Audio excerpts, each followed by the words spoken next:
Eh bien, bonjour à tous et bienvenue sur Dukascopy TV, bienvenue dans cette nouvelle semaine. Alors, avant de commencer, je voudrais juste vous prévenir que peut-être vous allez entendre des choses qu'on a déjà dit les semaines passées. C'est vrai qu'on parle beaucoup des mêmes thèmes et qu'on a l'impression de tourner en rond et de répéter un petit peu les mêmes choses. Alors, cette semaine, effectivement, on attendait beaucoup de la Grèce, on attendait enfin des nouvelles. Vous vous souvenez que la semaine passée, c'était un petit peu compliqué. On ne savait pas s'ils avaient trouvé une solution. On était dans un énorme suspense, un peu comme quand on est, vous savez, dans un film américain où on ne sait pas vraiment comment ça va se terminer. Et puis ça tombe bien, hier soir, c'était les Oscars. Et justement, du coup, on a eu une fin de semaine un petit peu euphorique en Europe et dans le monde entier, et aux États-Unis également, parce que les Grecs et l'Europe ont trouvé un accord. Alors ils ont trouvé un accord, alors il faut quand même relativiser un tout petit peu cet accord. Donc on obtient une extension du bail-out de 4 mois.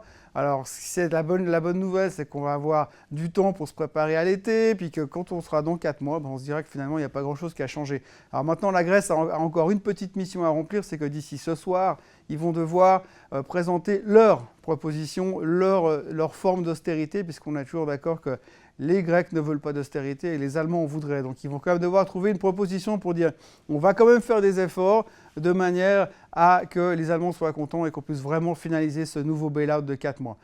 C'est clair qu'on a un petit peu l'impression quand même, si on lit les commentaires à droite et à gauche, que la Grèce a mis un genou à terre et qu'elle va quand même faire un petit peu ce que l'Europe lui a demandé de faire. C'est vrai que les alternatives n'étaient pas monstrueuses, si ce n'est la sortie, mais peut-être qu'on reviendra sur le sujet dans 4 mois. Donc voilà, l'Europe s'est classée, la Grèce s'est classée, l'Ukraine s'est classée. On peut commencer peut-être à parler d'autre chose. Alors autre chose, de quoi va-t-on parler maintenant? Puisque finalement, on n'a plus la Grèce, on n'a plus l'Ukraine, on risque de s'ennuyer un tout petit peu, vous êtes d'accord avec moi? Les résultats trimestriels vont commencer au mois d'avril, donc là on a quelque chose comme un mois devant nous à pas savoir quoi faire.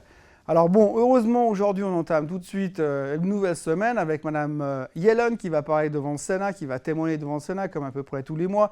Donc là, évidemment, vous allez avoir tous les psychologues, tous les psychiatres, tous les spécialistes du comportement humain qui vont réapparaître et qui vont analyser les comportements de Madame Yellen pour dire mais qu'est-ce qu'elle a fait, qu'est-ce qu'elle va faire, qu'est-ce qu'elle a dit, et peut-être que dans certains mouvements de ses mains ou de ses cheveux, peut-être qu'elle va pouvoir dire ouh, attention, là, elle va nous monter les taux à telle date. Alors ça, on n'en sait rien, mais on espère avoir des informations de ce côté-là. C'est le gros suspense du moment.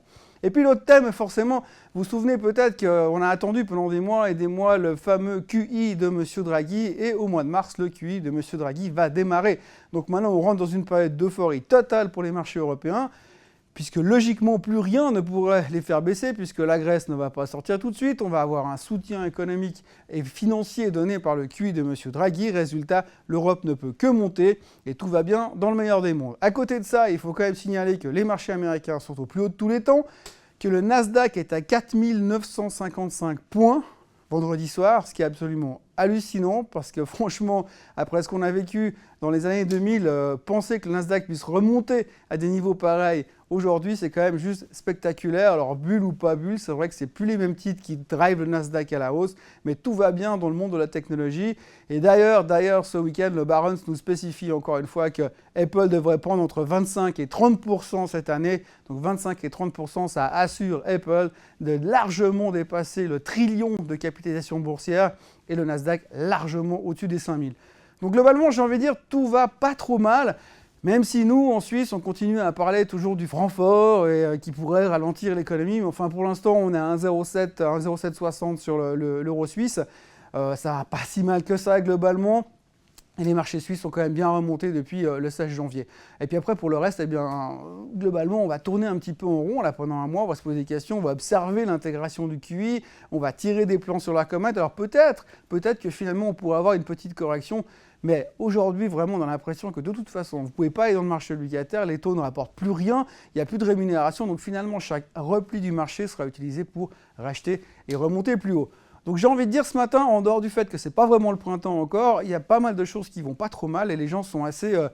c'est encourageant un petit peu ce qui se passe, même si finalement j'ai un tout petit peu l'impression quand même qu'on fait que de reculer pour mieux sauter, puisque fondamentalement je me réjouis de voir ce que la Grèce va nous proposer, mais je ne suis pas convaincu qu'ils vont faire un miracle d'ici les 4 prochains mois, à moins qu'on découvre du pétrole sous Athènes ou quelque chose comme ça. Mais pour l'instant, ce n'est pas vraiment le cas. Et puis de toute façon, le pétrole ne vaut plus que $50, l'or ne vaut plus que 1200. Alors ça aussi, c'est les deux loustique du moment. Vous avez le pétrole qui est à 50 et tout le monde sait qu'il va au moins à 30, voire à 20, voire à 10.